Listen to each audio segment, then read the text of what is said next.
नमस्कार दोस्तों, स्वागत है आपका इस वीडियो में। इस वीडियो में मैं मुख्य रूप से आपको ये बताने वाला हूँ कि झारखंड के अंदर जो मुख्यमंत्री बहन बेटी स्वावलंबन योजना यहाँ पे चालू किया गया है, इसके अंदर महिलाओं की योग्यता क्या होनी चाहिए, किन महिलाओं को ये पैसा मिलने वाला है। ठीक है, देखो मेरे भाई, अब झारखंड के अंदर जितना भी पॉपुलेशन है 3,29,88,134 टोटल जनसंख्या है। ठीक है, अब इसमें औसतन आपका जो है वो 50% के आसपास महिलाएं हैं, मतलब 1.5 करोड़ के आसपास। तो मेरे भाई, क्या सबको पैसा मिलेगा? क्या सबको जिनकी आयु 21 वर्ष से पार है सबको यहाँ पे पैसा मिलने वाला है, पेंशन मिलने वाला है? तो नहीं मेरे भाई, सबको नहीं मिलेगा। ठीक है, अब देखो मैं यहाँ पे आपको ये क्लियर करने वाला हूँ कि किनको यहाँ पे ये पैसा नहीं मिलेगा और किनको ये पैसा मिलने वाला है। ठीक है, सबसे पहला तो देखिए यहाँ पे जो प्रोत्साहन राशि है मुख्यमंत्री बहन बेटी स्वावलंबन योजना का, इसका ये संकल्प पत्र आप स्क्रीन के ऊपर देख सकते हैं। ठीक है, जो कि महिला और बाल विकास मंत्रालय के द्वारा जारी किया गया है और इसके जो अभी मंत्री हैं वो बेबी देवी हैं झारखंड के अंदर। ठीक है, तो इनके द्वारा ये संकल्प पत्र जारी किया गया और इसमें ये सारा डिटेल्स यहाँ पे आपको बताया गया है कि किनको यहाँ पे पैसा मिलेगा और किनको पैसा नहीं मिलेगा। ठीक है, तो देखो मेरे भाई, यहाँ पे सबसे पहला पैसा किनको मिलेगा, इनके लिए कंडीशन ये है कि सबसे पहला झारखंड के निवासी होना चाहिए। ठीक है, जनरली सभी लोग झारखंड के निवासी हैं। ठीक है, आवेदिका का जो आयु है वो 21 वर्ष की आयु पूरा होना चाहिए, चलिए ये भी होगा, और 50 वर्ष से कम आयु की होनी चाहिए। ठीक है, क्योंकि ऑलरेडी 50 वर्ष से पार वालों का यहाँ पे जो है वो दूसरी योजना के तहत उनको पेंशन दिया जा रहा है। ठीक है, एक बात और यहाँ पे सी नंबर में कहा गया कि आवेदिका का आधार लिंक्ड सिंगल बैंक खाता होना चाहिए। ठीक है, अब देखो यहाँ पे एक महत्वपूर्ण बात बताया गया, आधार लिंक सिंगल खाता। आधार लिंक सिंगल खाता कहने का मतलब है कि मान लो आवेदिका का 3 बैंक में खाता है, एक बैंक ऑफ इंडिया में है, मैं उदाहरण बता रहा हूँ। ठीक है, जो महिला का यहाँ पे आप आवेदन कर रहे हैं वो महिला का मान लीजिए 3 बैंक में खाता है, एक बैंक ऑफ इंडिया में है, एक स्टेट बैंक में है और एक जो है वो मान लीजिए कि एक्सिस बैंक में है। ठीक है, तो ऐसी स्थिति में तीनों बैंक में उनका आधार कार्ड लिंक होगा, लेकिन आधार कार्ड लिंक तो तीनों बैंक में होगा, लेकिन आधार कार्ड सीडिंग केवल एक ही खाता के साथ में होता है। ठीक है, तो जो खाता के साथ में आधार सीडिंग होगा उसी खाते में ये पैसा आपको ट्रांसफ़र किया जाएगा। तो एक उनका आधार सीडेड खाता होना चाहिए।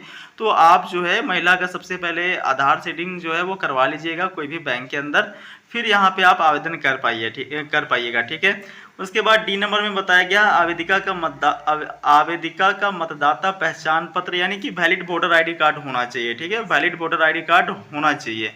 उसके बाद देखो यहाँ पे कह रहा है आवेदिका का आधार कार्ड। मेरे भाई, आधार कार्ड तो जनरली सबके पास होगा ये। ठीक है, आगे देखिए, आगे कह रहा है कि आवेदिका का परिवार झारखंड राज्य के अंत्योदय अन्न योजना पीला रंग का राशन कार्ड, पूर्वयुक्ता प्राप्त गृहस्थ कार्ड गुलाबी रंग का राशन कार्ड या किरासन ऑयल राशन कार्ड हरा रंग का पृथक राशन कार्ड धारी हो। कहने का मतलब है कि आपके पास में राशन कार्ड होना चाहिए। ठीक है, आप किसी भी प्रकार का राशन कार्ड हो, गुलाबी रंग वाला हो, पहले जो पीला रंग का होता था वो हो, या फिर हरा राशन कार्ड हो, या फिर जो जनरल राशन कार्ड है, जो जनरल पीएच जो जनरल अभी सबके पास में है वो वाला भी राशन कार्ड है तो चलेगा, कोई इशू नहीं है। ठीक है, यहाँ पे देखिए आगे कंडीशन क्या क्या है तो वो भी मैं आपको बताना चाहूँगा।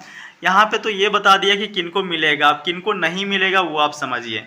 यहाँ पे कह रहा है कि आवेदिका स्वयं या फिर उनके पति केंद्र या राज्य सरकार अथवा सार्वजनिक क्षेत्र के उपक्रमों विधिक निकाय, कुल मिलाकर के ये पूरा सेंटेंस का मतलब है भाई सरकारी नौकरी में नहीं होना चाहिए। महिला अथवा महिला के पति जो है वो सरकारी नौकरी में नहीं होना चाहिए, ये चीज़ आप समझ लीजिएगा। ठीक है, जो भी फीमेल का आप आवेदन करिएगा या फिर जो भी महिला ये वीडियो को देख रही हैं तो उनका जो है वो सरकारी नौकरी नहीं होना चाहिए, पहला कंडीशन ये है। और उनके पति का भी यहाँ पे सरकारी नौकरी नहीं होना चाहिए, तभी इस योजना का लाभ मिल पाएगा, मुख्यमंत्री बहन बेटी स्वावलंबन योजना का लाभ मिल पाएगा। ठीक है, ये चीज़ समझ में आ गया। दूसरा पॉइंट देखिए, दूसरा पॉइंट में कहा गया है कि जिनके परिवार का कोई सदस्य वर्तमान अथवा भूतपूर्व सांसद या फिर विधायक हो, मतलब अगर कोई महिला के परिवार में से कोई भी सदस्य, महिला के परिवार में से कोई भी सदस्य विधायक या फिर सांसद रह चुके हैं या फिर वर्तमान में हैं तो उनको नहीं मिलेगा। ठीक है, आगे है कि आयकर अदा करने वाला परिवार, यानी कि कोई भी फैमिली जो आयकर इनकम टैक्स देता है।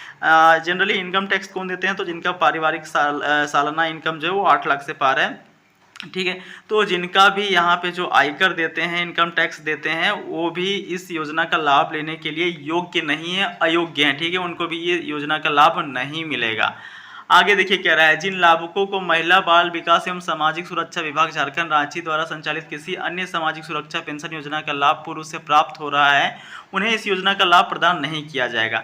अब मेरे भाई यहाँ पे ऑलरेडी किन्हीं को अगर 50 वर्ष से ऊपरी आयु के हैं और उनको ऑलरेडी पेंशन मिल रहा है SSOAP के तहत या फिर जो केंद्र सरकार की योजना है पेंशन वाला उसके तहत, ठीक है, किसी भी प्रकार का कोई भी पेंशन पहले से मिल रहा है तो उनको पेंशन नहीं मिलेगा यहाँ पे, ठीक है। आगे EPF धारी आवेदक महिला, यानी कि जिनके पास में EPF धारी महिला होंगी उनको भी ये पेंशन का लाभ नहीं मिलेगा, ठीक है। तो यहाँ पे मैंने ऑलमोस्ट आपको बता दिया कि किनको पेंशन का पैसा इसमें मिलेगा, किनको नहीं मिलेगा, और साथ में मैं ये भी बता देता हूँ कि इसका आवेदन का फ़िलहाल प्रक्रिया ऑफलाइन है। आप अगर आपके गांव में पंचायत में ब्लॉक के अंदर यहाँ पे कैंप लगाया जाता है तो वहाँ पे जाकर के आप आवेदन दे सकते हैं, अन्यथा आपके पंचायत के अंदर जो पंचायत सेवक आते हैं या फिर जो कंप्यूटर ऑपरेटर बैठते हैं आपके पंचायत भवन में, वहाँ पे जाकर के आवेदन दे सकते हैं। और ये भी आपके पास में उपलब्ध नहीं है तो आप अपने मुखिया को भी आवेदन दे सकते हैं, कोई इशू नहीं है, ठीक है। इतना आप कर सकते हैं। हालांकि इसका भविष्य में ऑनलाइन पोर्टल जारी किया जाएगा, ये भी इस संकल्प पत्र के अंदर बताया गया है कि भविष्य के अंदर इसका ऑनलाइन पोर्टल जारी किया जाएगा, जिसके माध्यम से झारखंड की सभी महिलाएं जिनकी आयु 21 वर्ष से पार है इसका आवेदन कर पाएंगी, ठीक है। तो ऑलमोस्ट मैंने आपको सब कुछ यहाँ पे क्लियर कर दिया है। किसी भी प्रकार का कोई भी प्रश्न हो तो आप कमेंट बॉक्स में पूछ सकते हैं। बाकी मिलता हूँ अगले वीडियो में। वीडियो पूरा देखने के लिए धन्यवाद।